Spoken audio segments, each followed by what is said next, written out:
최근 국적법으로 논란이 일어나는 가운데 결국 2021년 5월 26일 수요일 오후 2시에 우려했던 국적법 개정 온라인 공청회를 법무부 유튜브에서 개최하게 되었습니다. 이번 개정 국적법은 대부분이 중국인인 외국인 자녀에게 한국 국적을 주는 법안을 만든 것인데, 현재 서울 기준으로 출산율이 0.58인 세계 최저 출산율과 맞물려서 크나큰 파장을 이뤘던 문 정부의 정책입니다.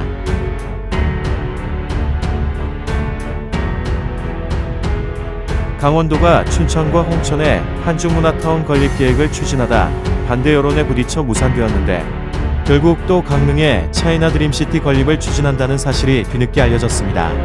앞서 청와대 국민청원 게시판에는 강원도 차이나타운 건설을 철회해주세요라는 청원이 게시돼 단 이틀 만에 청와대 공식 답변 기준인 20만 명의 동의를 했었지만, 최문순 강원도지사는 이런 반대 여론에도 불구하고 사업을 강행하는 과정에서 여러 차례 거짓 해명했습니다. 결국 이러한 국민청원에도 강원도의 중국몽을 다시 한번 시도하고 있습니다.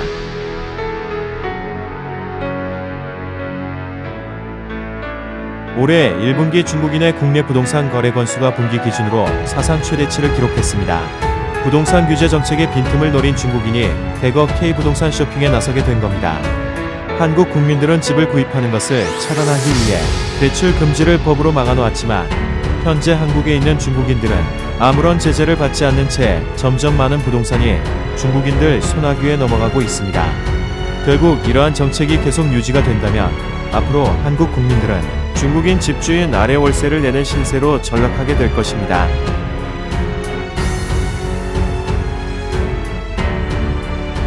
지난해부터 중국의 동북공정이 인터넷을 통해 거세게 확산되고 있습니다.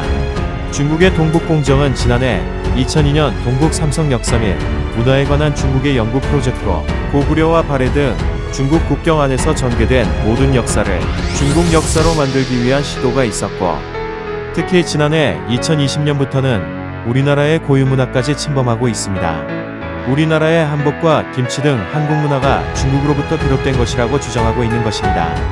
결국 이러한 중국의 억지를 적극적으로 막지 않는다면 우리의 수천 년 역사와 문화가 중국 역사와 문화의 한 부분으로 포함되어 한국이라는 나라가 조선족 자치구가 되어 버릴 것입니다.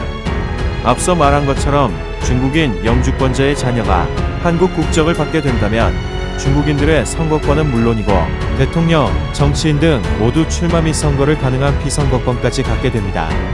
그리고 이러한 정책으로 중국인들의 특정 정당만 투표를 할 것이고, 결국 한반도 전체가 중국화로 변하게 될 겁니다. 이것을 막지 않으면 수천 년 한국 역사에서 지금 이 순간이 마지막 역사일지도 모릅니다.